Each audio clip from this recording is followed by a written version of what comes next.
بسم اللہ الرحمن الرحیم۔ السلام علیکم ناظرین، welcome to Kazmi health and beauty tips. امید کرتا ہوں کہ آپ سب خیریت سے ہوں گے۔ صرف 8 منٹ میں 80 سال کے گناہ معاف کروانے کا وظیفہ۔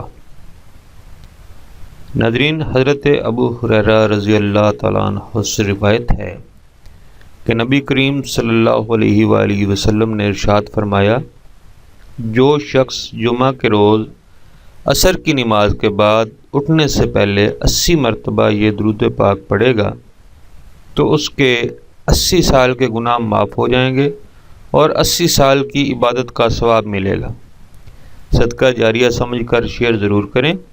درود پاک یہ ہے: اللہم صلی علی محمد النبی الامی وعلی آلہ وسلم تسلیما۔ Thanks for watching. Do not forget like and subscribe.